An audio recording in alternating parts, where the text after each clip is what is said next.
En la gélida y aséptica habitación de un exclusivo hospital en Santiago de Chile, el doctor Alejandro Vargas, un oncólogo de renombre con una reputación tan impecable como su traje de diseñador, comunicaba la peor de las noticias. Frente a él, Isabel, una joven madre de apenas 20 años, acunaba a su pequeño Mateo de solo 3 meses. Las palabras neuroblastoma agresivo salieron de la boca del doctor con una frialdad ensayada, un mecanismo de defensa perfeccionado durante años para aislarse del dolor ajeno. Mientras Isabel se derrumbaba en un llanto silencioso, el mundo a su alrededor se desvanecía en el eco del diagnóstico. Para Alejandro era una escena repetida, un protocolo más en su exitosa pero solitaria carrera, una tragedia ajena que no debía permitirse sentir. Justo cuando se disponía a abandonar la habitación para continuar con su agenda milimétricamente organizada, un detalle insignificante capturó su atención. En la diminuta muñeca de Mateo, una pequeña mancha de nacimiento, con forma de cometa, se asomaba por debajo del pijama. Los ojos de Alejandro, normalmente vacíos de emoción, se abrieron de par en choque. Su postura erguida se desmoronó por un instante, el aire escapó de sus pulmones y una memoria enterrada bajo capas de dolor y olvido resurgió con la fuerza de un huracán. Esa misma marca, en ese mismo lugar, era un fantasma de su propio pasado, un secreto oscuro que lo había convertido en el hombre que era hoy. Si te está conmoviendo el inicio de esta historia, suscríbete al canal y déjanos un comentario contándonos desde qué rincón del mundo nos estás viendo. El doctor Vargas vivía en un lujoso ático con vistas a la cordillera de los Andes, un espacio tan minimalista y frío como su alma. Cada objeto estaba en su lugar, cada superficie brillaba, pero el silencio era abrumador.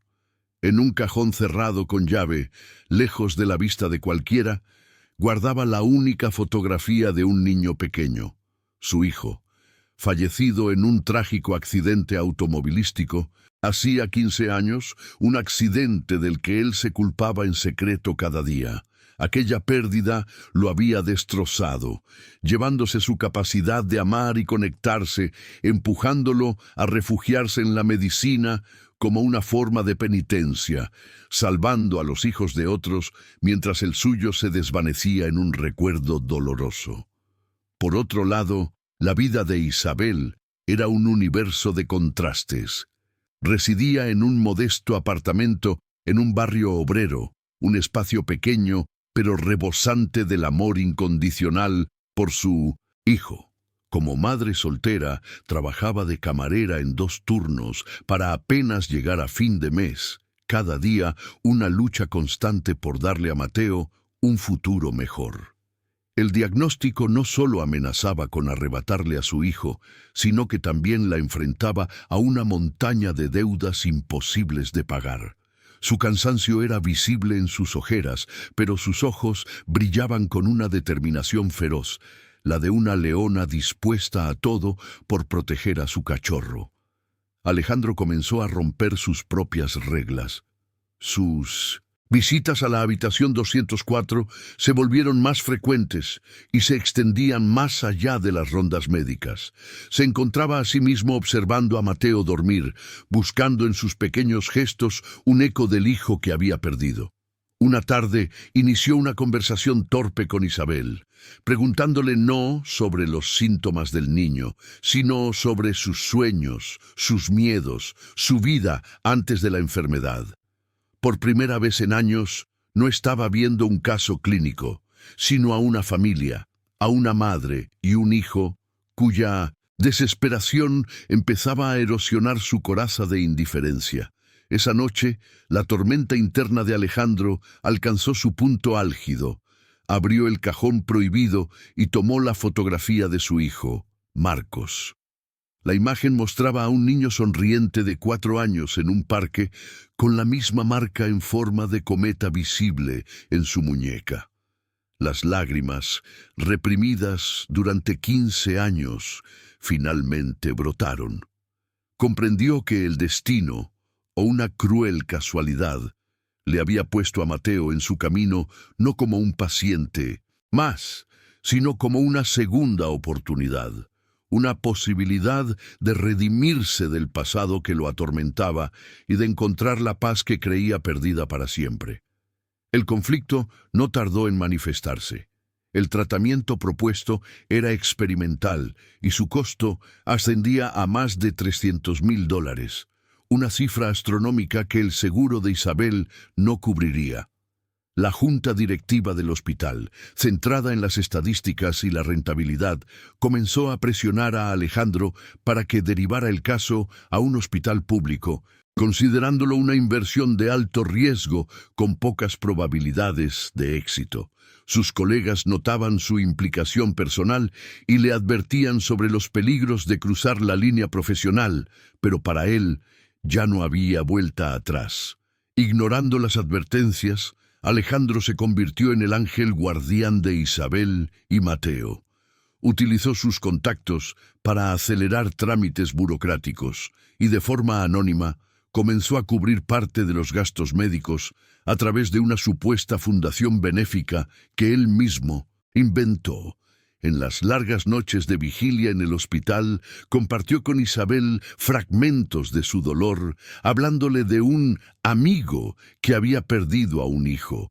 Esa vulnerabilidad compartida forjó entre ellos un vínculo inquebrantable, una alianza de dos almas rotas, luchando juntas por un milagro. Pero el destino les tenía preparada una prueba aún más dura. Justo cuando un rayo de esperanza comenzaba a brillar, el estado de Mateo se deterioró drásticamente. El pequeño cuerpo del bebé dejó de responder a la quimioterapia convencional y una infección grave amenazó con llevárselo en cuestión de horas.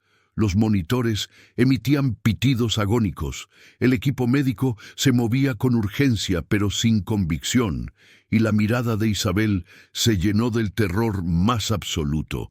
Todas las puertas parecían cerrarse y la sombra de la muerte se cernía sobre la habitación 204. Desesperado, Alejandro convocó a una reunión de emergencia con la junta directiva.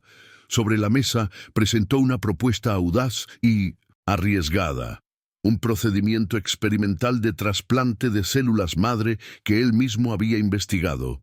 Una terapia nunca antes probada en un paciente tan joven. El director del hospital, un hombre pragmático y calculador, rechazó la propuesta de inmediato, calificándola de imprudente y una violación de todos los protocolos éticos. Argumentó que el hospital no podía arriesgar su reputación por un caso con un pronóstico tan sombrío. Fue entonces cuando Alejandro Vargas, el médico frío y distante, se desvaneció, dando paso a un hombre que ya no tenía nada que perder. Con la voz quebrada por la emoción, se puso de pie y confesó su secreto. Ese niño en la habitación 204 podría haber sido mi hijo. Lo perdí una vez por mi arrogancia, por creer que tenía todo el tiempo del mundo. No cometeré el mismo error 2 veces, declaró con lágrimas en los ojos. Ante la mirada atónita de la junta, hizo una oferta impactante. Venderé mi casa, mis acciones, todo lo que tengo. Cubriré cada centavo de este procedimiento y firmaré cualquier documento que exima al hospital de toda responsabilidad.